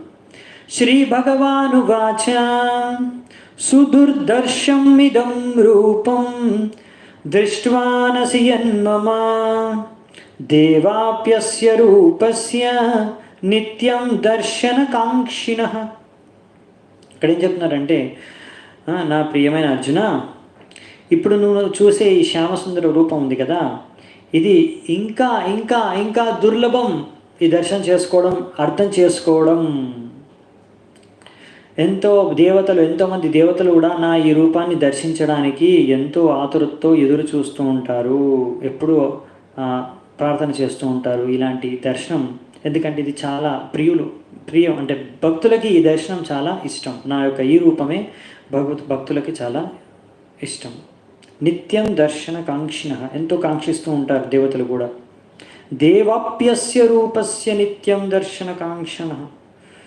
సో దేవతలు కూడా కాంక్షిస్తూ ఉంటారు నా ఈ శ్యామసుందర రూపాన్ని దర్శించుకోవడానికి. అందుకనే మనం చూస్తాము శ్రీమద్ భాగవతంలో ఇక్కడ ప్రభుపాదుల వారు రాశారు, ఎప్పుడైతే దేవకి వసుదేవులు కారాగారంలో ఉన్నప్పుడు, దేవకి ఎప్పుడైతే గర్భంలో కృష్ణుడు ప్రవేశిస్తాడో, అప్పుడు గర్భవతిగా ఉన్నప్పుడు దేవకి దేవతలందరూ ఆ కారాగారంలోకి వచ్చేసి మరీ దేవకిని దర్శించుకుంటారు. ఆ కృష్ణుడు ఎప్పుడు జన్మిస్తాడా అనే విషయాన్ని ఎదురు చూస్తూ దేవకి పూజలు చేస్తారు, దేవకి చుట్టూ ప్రదక్షిణాలు చేస్తారు. అన్ని విషయాలు మనము శ్రీమద్ భాగవతంలో మనం చదువుకుంటాం అన్నమాట. సో ఎవరో వాట్సాప్ నెంబర్ అడుగుతున్నారండి, మీరు ఎవరైనా పోస్ట్ చేయగలరా? ఎవరో డివోటీ అడుగుతున్నారు, ఆయనకు వాట్సాప్ నెంబర్ పోస్ట్ చేసేయండి. సో ఇలా అందుకనే దేవకి గర్భంలో కృష్ణుడు ఉన్నప్పుడు ఎంతోమంది దేవతలు కూడా ఎంతో ఎదురు చూస్తున్నారు, ఎప్పుడు మాకు కృష్ణుడు దర్శనం దొరుకుతుంది అని. అప్పుడు కూడా మనం చూస్తాం కృష్ణుడు అందుకే ముందు ఈ చతుర్భుజ దర్శనంలో ఇస్తారు. దాని తర్వాత వాళ్ళ యొక్క కోరిక మేరకు, దేవకి వసుదేవుల కోరిక మేరకు మళ్ళీ శ్యామసుందర ఆ చిన్న కృష్ణుడి దర్శనాన్ని చూపిస్తాడు వాళ్ళకి, మారిపోతాడు ఇక్కడ చిన్న కృష్ణుడిగా. నాహం వేదేన తపసా న దానేన న చేయేజయ శక్య ఏవం విదో ద్రష్టుం దృష్టవానసి మాం యత. సో ఇప్పుడు నువ్వు నన్ను చూస్తున్నావే శ్యామసుందర దర్శనాన్ని, ఇది చూడ్డానికి దివ్య చక్షు, అంటే దీన్ని కూడా అంటే భగవంతుని అర్థం చేసుకోవడానికి కూడా మనకి భక్తితో మనం అర్థం చేసుకోలేము. భగవంతుడి యొక్క రూపాన్ని ఎవరు అర్థం చేసుకోలేరు, చూసినా కానీ సామాన్య పురుషుడని అనుకుంటారు. మనం చూసాం కదా దుర్యోధనుడు మిగతా వాళ్ళందరూ ఆయన్ని దేవుడిగా స్వీకరించలేకపోయారు. సో ఇలా ఎన్నో తపస్సులు చేసి వేదాలు చేసి మళ్ళీ చెప్తున్నారనమాట. ఇలా ఎన్నో పుణ్యకార్యాల ద్వారా కానీ ఎన్నో రకాల ద్వారా కానీ నన్ను అర్థం చేసుకోలేరు. దీని ద్వారా నన్ను వాళ్ళు it is not by these means that one can see me as I am. నన్ను ఆ శ్యామసుందర దర్శనానికి ఏదైతే చూపిస్తున్నానో ఇది ఎవరికీ కనిపించదు, అంటే సరిగ్గా అర్థం చేసుకోలేదు. ఎందుకంటే భగవంతుడి యొక్క యోగమాయ శక్తి ద్వారా భగవంతుడి యొక్క దర్శనము సాధారణ మనుషులకి, ఇంకా అజ్ఞానులకి, ఇంకా అలాంటి వాళ్ళకి అర్థం కాదండి. ఎవరికైతే భక్తి ఉంటుందో వాళ్ళకే అర్థమవుతుంది, భగవంతుడి దర్శనం కలుగుతుంది. అందుకే ఇక్కడ అంటాడు అనమాట కృష్ణుడు ఇప్పుడు 54వ శ్లోకంలో, నీకెందుకు అర్జునుడికి ఎందుకు కనిపిస్తున్నాడు కృష్ణుడు ఈ శ్యామసుందర దర్శనం అనేది? భక్త్యా త్వనన్య శక్యా అహం ఏవం విదోర్జున జ్ఞాతుం ద్రష్టుం చ తత్వేన ప్రవేష్టుం చ పరంతప. ఇక్కడ ఏం చెప్తున్నారంటే, అర్జున ఇలా అనన్య భక్తి ద్వారానే నన్ను మీరు అర్థం చేసుకోగలరు. నేను ముందు నిల్చున్నట్టుగా, అంటే ఇప్పుడు నేను శ్యామసుందర రూపంలో నన్ను చూస్తున్నావు కదా, ఇలా నన్ను అర్థం చేసుకోవడం, చూడడం, దర్శనం అది భక్తి ద్వారానే సంభవం. అనన్య భక్తి భక్త్యాత్వనన్య శక్య. ఇలాగే ఈ భక్తి ద్వారానే నా యొక్క లీలల గురించి, నా గురించి, నా దివ్యత్వాన్ని గురించి నేను అర్థం చేసుకోవాలి. ఎవరైనా అర్థం చేసుకోవాలి, ఇదే మార్గం, ఇంకా వేరే మార్గం లేదు. ముందు కూడా చెప్పారు ఒకసారి, 2-3 సార్లు మనం చూసాం ఈ శ్లోకాలని, ఇక్కడ మళ్ళీ చెప్తున్నారు అనమాట. అందుకనే ఇది చాలా ఇంపార్టెంట్ అనమాట అర్థం చేసుకోవడం. ఇక్కడ కృష్ణుడు మూల కారణం అని మనకు తెలుసు. విష్ణువు కూడా ఇక్కడ కృష్ణుడి నుంచి అవతారం ఇస్తాడని మళ్ళీ మనం భాగవతంలో కూడా చూసుకున్నాం. అన్ని అవతారాలకు మూలం ఏతేచాం సకలాపంస కృష్ణస్తు భగవాన్ స్వయం అని భాగవతంలో చదువుకున్నాం మనం. అన్ని అవతారాలకు మూలం కృష్ణుడని దేవాది దేవుడు. అలాగే బ్రహ్మ సంహితలో కూడా బ్రహ్మ రాస్తారనమాట. బ్రహ్మజీ ప్రార్థన చేస్తారు. యస్యైక నిశ్వసిత కాలమతావలంబ్య జీవంతి లోమ విలజా జగదండనాథ విష్ణుర్మహాన్ సహిహయస్య కళా విశేషో గోవిందమాది పురుషం తమహం భజామి. సో ఇక్కడ ఏం చెప్తున్నారంటే మహావిష్ణువు ఆయన నుంచి ఎన్నో ఆయన యొక్క మనం ముందు కూడా చదువుకున్నాం. ఆయన శ్వాస వదిలినప్పుడు ఆయన యొక్క ప్రతి ఒక్క చర్మంలో ఉన్న రంధ్రాల నుంచి శ్వాసల నుంచి ఎన్నో బ్రహ్మాండాలు సృష్టించుకుంటూ వస్తాయి. కానీ అలాంటి మహావిష్ణువు కృష్ణుడి యొక్క కళా విశేషు, ఆయన యొక్క అవతారమే. సో ఈ విషయాలన్నీ ఇక్కడ రాశారనమాట. ఇప్పుడు ఈరోజు లాస్ట్ శ్లోకం, ఇది కూడా చాలా ఇంపార్టెంట్ శ్లోకము. చెప్పాలంటే ఈ యొక్క మొత్తం అధ్యాయం యొక్క సారం ఈ యొక్క ఒక్క శ్లోకంలో ఉంది. ఈ లాస్ట్ శ్లోకం చూసుకొని దాన్ని చర్చించుకొని ఈరోజు యొక్క విషయాన్ని ఈ అధ్యాయాన్ని ముగిద్దామంట. మత్కర్మ కృన్మత్పరమో మద్భక్త సంగవర్జిత నిర్వైర సర్వభూతేషు యస్స మాం ఏతి పాండవ. ఓ అర్జున, పాండవ, ఓ అర్జున సన్ ఆఫ్ పాండు అని ఇక్కడ చెప్తున్నారు. ఎవరైతే నా శుద్ధ భక్తితో మత్కర్మ కృన్మత్పరమో మద్భక్త సంగవర్జిత. సో ఎలా ఇప్పుడు మనం ఇవన్నిటిని ఒక్కొక్క శబ్దాన్ని చర్చించుకుందామంట. ఈ శ్లోకం చాలా ఇంపార్టెంట్. సో ఎవరైతే శుద్ధ భక్తితో నన్ను పూజించుకుంటారో, శుద్ధ భక్తితో నా యొక్క ఈ భక్తిని చేసుకుంటారో, ఇంకా ఈ కర్మల నుంచి ముక్తులో, ఇంకా ఎలాంటి వేరే ధ్యాసలు ధ్యానాల నుంచి ముక్తులై నా కోసమే మత్కర్మ, నా కోసమే కర్మలు చేస్తారు. ఇలా నేనే వాళ్ళ జీవితం లక్ష్యంగా వాళ్ళు జీవితాన్ని జీవిస్తారు.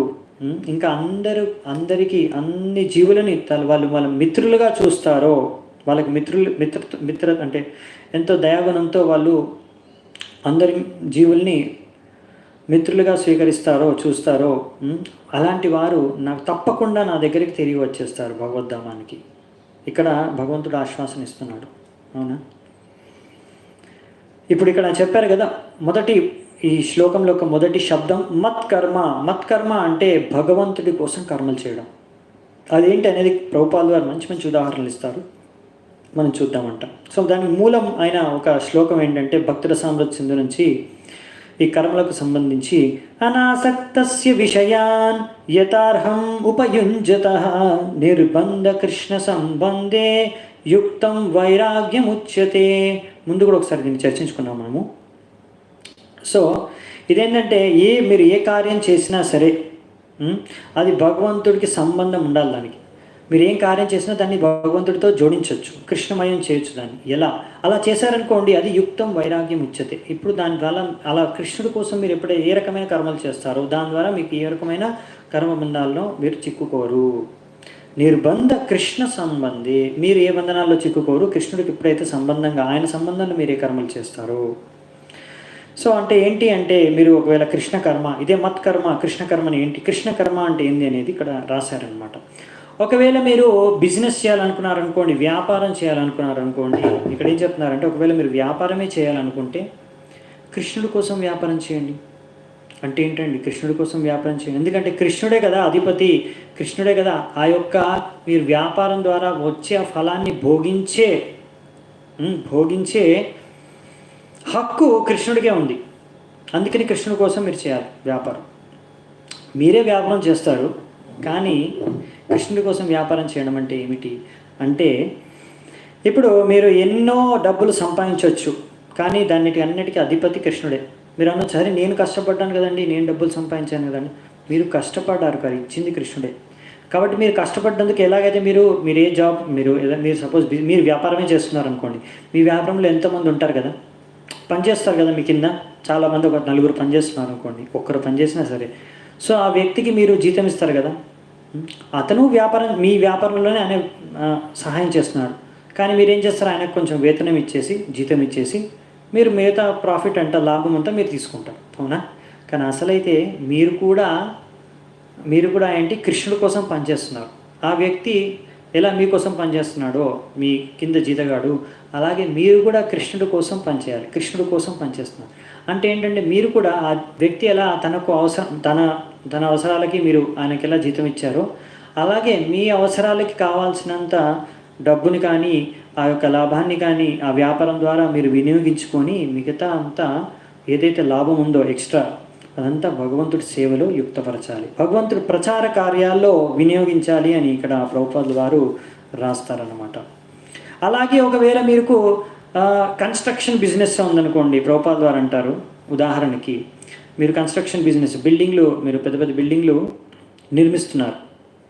సో భగవంతుడి కోసం మంచి ఒక పెద్ద ఆలయాన్ని నిర్మించవచ్చు, మందిరాన్ని నిర్మించవచ్చు. ఈ విధంగా భగవంతుడికి మీరు మీ యొక్క కర్మల ద్వారా భగవంతుడికి సేవ చేసుకోవచ్చు. ఇది కృష్ణ కర్మ అని చెప్తున్నారు.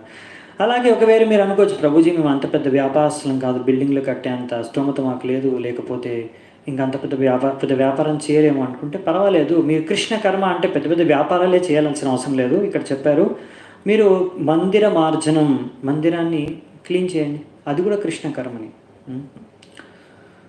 అలాగే ఒకవేళ మీరు మందిరం మీ దగ్గర లేదు, ఇంటికి దూరంగా ఉంది మందిరం, అప్పుడు మీరు ఇంట్లో అయినా మందిరాన్ని నిర్మించుకొని ఇంట్లో కూడా మీరు మందిరానికి భగవంతుడికి సేవ చేయవచ్చు, విగ్రహానికి సేవ చేయవచ్చు. అలాగే మీరు ఏమున్నా సరే మీ ఇంటి దగ్గర సరే, దాని తర్వాత ఇంకా ఏమున్నా అది భగవంతుడి సేవలో ఎలా యుక్తపరచవచ్చు. ఇక్కడ ఇంకా ప్రభుపాదుల వారు ఇంకా ఉదాహరణలు ఇచ్చారు. ఒకవేళ మీ దగ్గర మంచి ప్లేస్ ఉందనుకోండి, స్థలం ఉందనుకోండి, అందులో మంచి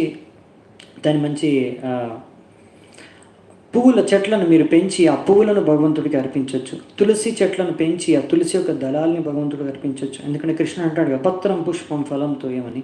సో అలా మీరు ఆ చెట్లను పెంచి పత్రం పుష్పం ఫలంతో ఏం భగవంతుడికి అర్పించి కూడా భక్తి చేసుకోవచ్చు. సో భక్తి చేసుకోవడం అనేది చాలా సులువు. ఎంత పేదవాడైనా భారతదేశంలో ఇలా భక్తి చేసుకోవచ్చు అని మళ్ళీ ప్రభుపాదుల వారు మనకు చెప్తున్నారన్నమాట. ఇది మత్కర్మకు సంబంధించి. మత్పరమః అంటే కృష్ణుడే పరమేశ్వరుడు, భగవానుడు అనే విషయాన్ని అర్థం చేసుకోవడం. ఇంకా నా యొక్క లక్ష్యం ఆ భగవద్ధామానికి వెళ్ళడం, అదే నా లక్ష్యం. ఏ స్వర్గానికో ఇంకా ఏ బ్రహ్మలోకానికో వెళ్ళడం కాదు, ఆ భగవద్ధామానికి గోలోక బృందావానికి వెళ్ళడమే నా లక్ష్యం. అది మత్పరమః అంటే. అలా మద్భక్త అంటే భగవంతుడికి భక్తి చేసుకోవాలి. నవవిధ భక్తి, అది మనం ఎన్నోసార్లు చర్చించుకున్నాము. ఇంకేం చెప్పారు ఈ శ్లోకంలో? సంఘవర్జిత. అలాగే ఇది చాలా ఇంపార్టెంట్. చాలామంది తప్పు చేసేది ఇక్కడే. మాలలు చేసుకుంటారు చాలామంది, కానీ సమస్య ఎక్కడ వచ్చేస్తుందంటే సంఘవర్జిత అంటే ఎవరైతే కృష్ణుడికి భక్తి చేసుకోకుండా వ్యతిరేకంగా ఉంటారో, వ్యతిరేకమే కాదు భౌతిక ఆసక్తిలో మునిగి తేలుతూ ఉంటారో, అంటే ఎప్పుడు భోగవృత్తితోనే వాళ్ళ యొక్క చేతన అనేది నిండిపోయి ఉంటుందో వాళ్ళతో ఎక్కువగా సాంగత్యం చేయకూడదు. ఎందుకంటే వాళ్ళ చేతన మిమ్మల్ని కూడా ప్రభావితం చేస్తుంది. అందుకనే భక్తులతో ఎక్కువగా సాంగత్యం చేయాలి. ఆ భక్తులతో తక్కువగా, అంటే మన స్థాయిని బట్టి మనం ఎప్పుడైతే మనము సాంగత్యం చేస్తామో మన సంఘాన్ని, అంటే మనం ఒకవేళ మనకన్నా ఇలా బయట వాళ్ళతోని కర్మీలతోని కానీ లేకపోతే ఎవరైనా అభక్తులతో మీరు సంఘం చేశారంటూ వాళ్ళకి మీరు మీ సాంగత్యాన్ని ఇవ్వాలి, వాళ్ళ సాంగత్యాన్ని మీరు తీసుకోకూడదు. అంటే మీరు వాళ్ళకి కృష్ణుడి గురించి నేర్పించాలి, అంతేకాని భక్తి గురించి నేర్పించాలి, భక్తి యోగ గురించి చెప్పాలి, భగవద్గీత గురించి శిక్షణలు నేర్పించాలి, అంతేకాని వాళ్ళ నుంచి మీరు స్వీకరించకూడదు. వాళ్ళు చెప్పే విషయాలు మీరు విని మీరు నేర్చుకోకూడదు, వాళ్ళ దగ్గర నుంచి వాళ్ళకి మీరు నేర్పివ్వాలి. అలాగైతేనే మీరు ఆ భక్తులతోని సాంగత్యం చేయవచ్చు. లేకపోతే మీరు భక్తులతో సాంగత్యం చేసి వాళ్ళతో మీరు భగవంతుడి విషయాలు చర్చించుకోవచ్చు, లేకపోతే మీరు ఇంకా వాళ్ళ నుంచి మీరు భగవంతుడి గురించి వినొచ్చు కూడా అలా. కానీ మనము ఇది చాలా జాగ్రత్తగా ఉండాలన్నమాట. అభక్తులతో మీరు ఎప్పుడైనా వ్యవహరించినప్పుడు చాలా జాగ్రత్తగా ఉండాలి. మనము వాళ్ళకి సాంగత్యాన్ని ఇవ్వాలి, కానీ వాళ్ళ సాంగత్యాన్ని మనం గ్రహించకూడదు. ఒకవేళ మీరు అనుకున్నారంటే ప్రభుజీ నాకు చాలా కష్టం, ఎప్పుడైతే నేను నా ఫ్రెండ్స్తో కానీ లేకపోతే ఎవరైతే ఇలా కర్మీలతో నేను కలిసి వెళ్తానో ఇంకా నేను మళ్ళీ ఆ సమయంలో నాకు భగవంతుడి పట్ల భక్తి రాదు, వాళ్ళు చెప్పిన మాటలే నేను వింటాను, వాళ్ళకి నేను భగవంతుడి గురించి చెప్పలేను ఎందుకంటే వాళ్ళు నా మాట వినరు, అలా అలా అలా అనిపించింది అనుకోండి మీకు. అప్పుడు మీరు ఏం చేయాలి అంటే ఒక్కొక్క మిత్రుడిని లేకపోతే ఒక్కొక్క స్నేహితుడిని లేకపోతే ఒక్కొక్క బంధువుని తీసుకొని మెల్లిగా భక్తుల సంగత్యానికి వాళ్ళని తీసుకొని రావాలి. మీరు ఒక్కరు వెళ్తే మీరు వీక్ అనుకోండి, మీకు అనిపించింది అనుకోండి నేను ఒక్కరిని అంతగా భక్తి నేను అంత పవర్ఫుల్ కాదు, నా భక్తి అంత స్ట్రాంగ్గా లేదన్నప్పుడు మీరేం చేయాలంటే ఆ యొక్క వ్యక్తిని, మీ యొక్క మిత్రుడు ఎవరైతే భౌతిక ఆసక్తిలో మునిగి ఉన్నాడో, మీ మాట వినిపించుకోడో, అతన్ని మీరు తీసుకొని భగవంతుడు భక్తి మందిరానికి తీసుకెళ్ళొచ్చు, సత్సంగ ప్రోగ్రాంకి తీసుకెళ్ళొచ్చు, వేరే భక్తులతో ఆయన్ని కల్పించవచ్చు, వేరే వాళ్ళు ఆయనకు ప్రచారం చేయొచ్చు. మీకన్నా సీనియర్ ఇంకా ఎవరైతే వరిష్ఠులు ఉన్నారో భక్తిలో వాళ్ళకి ప్రచారం చేయవచ్చు. అలా అన్నమాట. సో మీరు అనుకున్నారు అనుకోండి, ప్రభుజీ అసలు నా మాట ఎవరు వినవరు, నేను మందిరానికి రమ్మన్నా వాళ్ళు రారు, నేను భక్తుల సాంగత్యంలో క్లాస్లోకి పిలిచిన సత్సంగ ప్రోగ్రాంలోకి పిలిచిన వాళ్ళు రారు, అలా అన్నారనుకోండి, మరి మీరు ఆలోచించండి. మీ మాట అస్సలు వినరు. మీ ఎలాంటి మిత్రులు, ఎలాంటి బంధువులు అండి, అలాంటి బంధువులు, అలాంటి మిత్రులు ఎవరైతే మీ మాట వినరో వాళ్ళ మాటే మీరు వినాలి అంటే మీరు అర్థం చేసుకోండి, మీకు అవసరం అలాంటి వారు. అది మీరు ఆలోచించుకోవాల్సిన విషయం. అందుకనే మనము భక్తిలో మనకి ఏది అనుకూలమో అదే చేయాలన్నమాట. ఇంకా దీనికి కూడా భక్తుల సామరస్యంలో ఒక శ్లోకం ఉంది సంబంధించి మనం ఎలా కృష్ణుడికి అనుకూలంగా భక్తి చేయాలని. అన్యాభిలాషిత శూన్యం జ్ఞానకర్మాద్యనావృతం ఆనుకూల్యేన కృష్ణానుశీలనం భక్తి ఉత్తమ. ఇది కూడా ముందు ఒకసారి చర్చించుకున్నాం మనం రూప గోస్వామి గారిది. సో అనుకూల్యస్య సంకల్ప ప్రతికూల్యస్య వర్జనం అని హరిభక్తి విలాసలో రాశారు. అంటే మనకి ఏదైతే అనుకూలంగా ఉందో వాటిని స్వీకరించాలి కృష్ణ భక్తికి, ఏవైతే మనకు ప్రతికూలమో వాటిని వదిలేయాలి. అంటే ఇప్పుడు అందుకే చెప్పాను మీకు, అర్థమవుతుంది కదా, ఇది ప్రిన్సిపల్ అనమాట. ఒకవేళ అవి అనుకూలంగా లేవనుకోండి, వాటిని అనుకూలంగా మీరు చేసుకోవచ్చు. ఓకే, అందుకే మీ బంధనాల్ని, బాంధవ్యాలని అన్నింటినీ కృష్ణమయం చేసుకోవాలి, కృష్ణుడికి జోడించాలి. అప్పుడు మీ సమస్యలు చాలా తగ్గిపోతాయి అన్నమాట. భక్తి మార్గం మీకు సులువైపోతుంది. ఇంకా చెప్పాలంటే మీరు దానికి కొంచెం బుద్ధి ఉపయోగించాలన్నమాట. ఎవరైనా సరే చెప్పగానే వెంటనే రారు భక్తి మార్గానికి. సో దానికి మీరు కొంచెం బుద్ధి ఉపయోగించాలి. ఎలా వీడిని ఆకర్షించాలి, ఏం చెబితే వీడు భక్తుల మార్గంలోకి వస్తాడు, ఏం చెబితే వీడు కృష్ణుడు భక్తి చేసుకుంటాడు, ఏ విధంగా చేసుకుంటాడనే దానికి మీరు కొంచెం బుద్ధి ఉపయోగించాలి. అక్కడ మీకు తెలివి అనేది మీరు ఉపయోగించాల్సి వస్తుంది. అది మీరే ఉపయోగించాలి. ఎందుకంటే వాళ్ళకి ఏం అవసరం, వాళ్ళకి ఏం నచ్చుతుందో, ఏ విధంగా వాళ్ళని భక్తిగా తీసుకురావాలో మీరు మాత్రమే చేయగలరు. ఎందుకు అంటే మీకు తెలుసు కదా ఆ వ్యక్తి ఎవరో, మాకెవరికి తెలియదు. అందుకనే ఆ మాత్రం మీరు యాక్చువల్లీ మీకు ఇచ్చా ఉందనుకోండి, అప్పుడు భగవంతుడు మీకు ఆ తెలివితేటలు ఇస్తారు. ఎలా ఆ వ్యక్తిని మీరు భగవద్ ధర్మంలోకి మార్గానికి తీసుకురావాలనే విషయాన్ని. సో అందుకనే మనం ఎప్పుడు కృష్ణ భక్తులం, ఎప్పుడు అందరితో మిత్రత్వంతో ఉంటాం అన్నమాట. నిర్వైరహ అంటే మనకి ఎవరు శత్రువులు లేరండి. ఎందుకంటే మనం అనుకుంటాం, మనకు అర్థం చేసుకుంటాం, అందరూ ఈ భౌతిక జగతంలో ఉన్న ప్రతి ఒక్కరూ కృష్ణుడి యొక్క సంతానమే. కనుక మనం ఆ విధంగా అర్థం చేసుకుని అందరూ ఆత్మలే, అందరూ సంతానమే, కృష్ణుడి యొక్క సంతానమే. కనుక మనం అందరితో ప్రేమపూర్వకంగా వ్యవహరించవచ్చు. కానీ మరి మీరు అంటారు, రోజు ఇప్పుడే అన్నారు కదా, ఆ యొక్క ఎవరైతే అభక్తులో, ఎవరైతే నాస్తికులో లేకపోతే వ్యతిరేకంగా ఉంటారో కృష్ణుడు, వాళ్ళతో సంఘం చేయకూడదు ఎక్కువ అని. అది మన ప్రొటెక్షన్ కోసం. కానీ వాళ్ళ పట్ల మనకి ఎటువంటి వైరం కానీ, ఎటువంటి దురుద్దేశం కానీ, ఎటువంటి ద్వేషం కానీ వాళ్ళపైన లేదు మనకి. మనము అంత శక్తిశాలి అంటే మనం అంత శక్తి లేదు భక్తిలో, మనం ఇంకా స్ట్రాంగ్ కాదు. అందుకే మనం భక్తిలో రక్షించుకోవడానికి మనం చెప్పుకున్నాం ఇక్కడ, వాళ్ళతో మీరు ఎక్కువగా సాంగత్యం చేయకండి, సంఘ వర్జిత. సో అందుకని మీరు భక్తిలో స్ట్రాంగ్ అయ్యి మెల్లిగా ఒక్కొక్కరిని, ఎలాగో మీరు కబడ్డీ గేమ్ ఆడతారు తెలుసా. కబడ్డీలో 2 గ్రూపులు ఉంటాయి. మీరు చాలా స్ట్రాంగ్ అనుకోండి, ఆ గ్రూప్కి వెళ్ళి కూడా 10 మందిని అవుట్ చేసి వచ్చేయచ్చు ఇక్కడికి, వాళ్ళని కూడా అలా అన్నమాట. ఒకవేళ మీరు చాలా వీక్ అనుకోండి, మీరు ఇక్కడే ఉండండి, వాళ్ళు వచ్చినప్పుడు వాళ్ళనే ఒకరు వచ్చినప్పుడు అందరు కలిసి పంట పట్టుకోవచ్చు, అలా అన్నమాట. అర్థమవుతుంది కదా. సో అందుకే మీకు ఒక్కరు వెళ్ళి వాళ్ళ 10 మందిని భక్తి మార్గంలోకి తీసుకురావడం కష్టం అనిపిస్తే ఒక్కొక్క బంధువుని మీరు భక్తుల సాంగత్యంలోకి తీసుకురండి. అది చాలా సులువుగా మీరు వాళ్ళని భక్తి మార్గంలోకి తీసుకురావచ్చు. అయినా కొంతమంది భక్తులు ఎవరు, దాని గురించి కంగారు పడకండి, మన ప్రయత్నం మనం చేయాలంతే. దాని తర్వాత అది ఇంకా వాళ్ళకి భగవంతుడి మధ్యలో ఉన్న సంబంధం అది. సో అందుకనే భక్తులు ఎప్పుడైనా సరే ప్రయత్నించడానికి అప్పుడప్పుడు మనకు కొంచెం రిస్క్ తీసుకోవాల్సి వస్తుంది. దీనికి ఇక్కడ ప్రభుపాదులు వారు ఎంతోమంది ఉదాహరణలు ఇచ్చారు. ఒకటి జీసస్ క్రైస్ట్ ఉదాహరణ కూడా ఇచ్చారు. జీసస్ క్రైస్ట్ని ఎందుకు చంపేశారండి? భగవంతుడి గురించి ప్రచారం చేస్తుంటే అప్పుడున్న నాస్తికులు జీసస్ క్రైస్ట్ని చంపేశారు. అవునా? అలాగే మన ఆచార్యుల్లో కూడా ఎంతోమంది ఉన్నారు భక్తులు, శుద్ధ భక్తులు. హరిదాస్ ఠాకూర్, ఆయనను 22 మార్కెట్ ప్లేస్ ఇక్కడే మా హరిదాస్ ఠాకూర్ ఇక్కడ ఉన్న అన్ని దగ్గరలో మార్కెట్ ప్లేస్లో 22 మార్కెట్ ప్లేస్లో కొరాడాలతో కొట్టించారు. అయినా కానీ ఆయన చనిపోలేదు. ఎందుకంటే కృష్ణుడు ఆయన్ని రక్షించారు, చైతన్య మహాప్రభు. సో ఈ హరిదాస్ ఠాకూర్ కూడా అంటే రిస్క్ తీసుకున్నారు, అంటే అలా అంత రిస్క్ తీసుకొని చేశారు. ప్రహ్లాద్ మహారాజు ఆయన ప్రచారం చేశాడు. ఆయన స్కూల్ నుంచే, ఆ గురుకులంలోంచే వాళ్ళందరికీ, తన యొక్క మిత్రులందరికీ ప్రచారం చేశాడు భగవంతుడు భక్తి చేసుకోమని. అవునా? సో మీరు చూస్తారు శుద్ధ భక్తులు అందరి జీవితాలు వాళ్ళు ఎలా ప్రచారం చేశారు, ఇంకా మిగతా వాళ్ళని ఎలా భక్తి మార్గానికి తీసుకురావడానికి వాళ్ళు ఎంతో కృషి చేశారో అది మనం చూస్తాం అన్నమాట. ఎందుకంటే ఎందుకు ఇంత కృషి అంటే, ఎందుకండి మీరు అడగచ్చు, అవసరమా అండి మనకి ఇంత, మనం ఎందుకు కష్టపడం, మనం భక్తి చేసుకొని ప్రశాంతంగా ఉండొచ్చు కదా, వాళ్ళు పాటలేదో వాళ్ళు పడతారు, కృష్ణుడు ఉన్నాడు, కృష్ణుడు చూసుకుంటాడు వాళ్ళు భక్తి మార్గంలోకి తీసుకురావడానికి అంటే. అలా కాదండి. మనకేంటంటే ఇక్కడ మనం నిజంగా మనకు ఆ దయ ఉంటే మనం చూస్తున్నాం వాళ్ళు బాధపడుతున్నారు. అవునా? చాలామంది బయట కొంతమంది పుణ్యాత్ములు చూస్తారు. ఎప్పుడైనా ఎవరైనా అక్కడ ఎక్కడైనా ఒక పేదవాడు కానీ లేకపోతే ఎవరైనా బిచ్చగాడు కానీ ఎంతో కష్టపడుతున్నారు అనుకోండి, ఆయన కాలు చెయ్యి విరిగిపోయింది అనుకోండి, అప్పుడు అందరూ ఆయనకి ఏదో సహాయం చేస్తూ ఉంటారు. అవునా? ఎందుకంటే అయ్యో పాపం నన్ను ఎంతో బాధపడుతున్నాడు అని.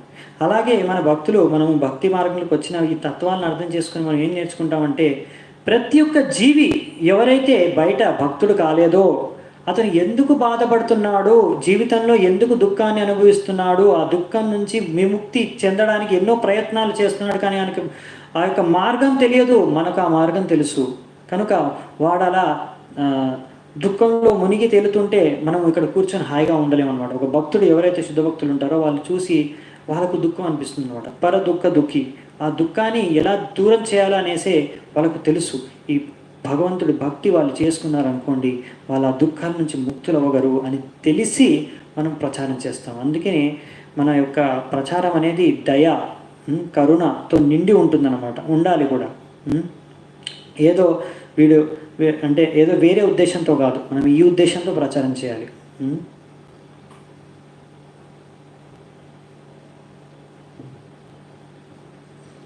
ఎస్ హరిదాస్ ఠాకూర్ ప్లేస్కి వెళ్తాము. సో ఈ ప్లేసెస్ అండి చిన్నగా ఉంటాయి, ఇవేం పెద్ద పెద్ద భవనాల అని కానీ లేకపోతే ఇక్కడ పెద్ద పెద్ద చూడడానికి సీనిక్ బ్యూటీ ఏం పెద్దగా ఉండదు. కానీ ఇవన్నీ ఏంటంటే ఆధ్యాత్మికంగా చాలా ఈ స్థలాలు ఏవైతే తీర్థ స్థలాలు ఉంటాయో ఆధ్యాత్మికంగా వాటికి ఎంతో శక్తి ఉంటుందన్నమాట. చూడ్డానికి మామూలు స్థలాలాగానే అనిపించవచ్చు. అందుకే యోగమాయ ద్వారా అన్నీ ఆ స్థలాలన్నీ కప్పేసి ఉంటాయి. అందుకే మనము ఎప్పుడైనా ఆ స్థలాల మహిమ తెలుసుకుంటేనే ఆ యొక్క స్థలాల యొక్క దర్శనం చేసుకున్నప్పుడు మనకు ఆ లాభం దక్కుతుందన్నమాట. అందుకే మనం ఎప్పుడైనా బృందావనానికి వెళ్ళినా కానీ కొంతమంది వెళ్తారు, ముందు వెళ్ళేవారు. ఇప్పుడంటే చాలా డెవలప్ అయింది. ముందు బృందావనం ఇంతగా డెవలప్ అయ్యేది కాదు, అంటే అన్ని అడవుల్లాగా ఉండేవి. అప్పుడు చూసి ఏంటి బృందావనంలో ఏముంది, బృందావనం అంటారు, ఇక్కడ ఏం లేవు, ఇక్కడ పందులు తిరుగుతున్నాయి, కుక్కలు తిరుగుతున్నాయి, అంతే కదా, ఇంకా ఇక్కడ అంతా మా ఇంటి దగ్గరన్నా మా సిటీలో అన్నా నీట్గా ఉంటుంది, ఇక్కడ నీట్గా లేదు అని చాలామంది ముందు బృందావనానికి వెళ్ళొచ్చే వాళ్ళు కామెంట్ చేసేవారు. ఇక ఎందుకంటే వాళ్ళు అక్కడ భగవంతుని దర్శించుకోవట్లేదు, పందుల్ని కుక్కల్ని దర్శించుకొని వస్తున్నారు అనమాట. ఎందుకంటే వాళ్ళకి ఆ యోగమాయ ద్వారా వాళ్ళ యొక్క చేతన అనేది కప్పేస్తుంది. వాళ్ళు అర్థం చేసుకోలేరు ధామాన్ని కూడా. ధామము వాళ్ళకి దర్శనం ఇవ్వదన్నమాట. మనం ఎప్పుడైతే భక్తితో భగవంతుడిని కానీ భగవంతుడి ధామాన్ని కానీ భగవంతుడి నామాన్ని కానీ అన్నిటినీ దర్శించుకోగలము, ఆ యొక్క అందులో ఉన్న దివ్య శక్తిని ఆస్వాదించగలం అనమాట, భక్తి రసాన్ని.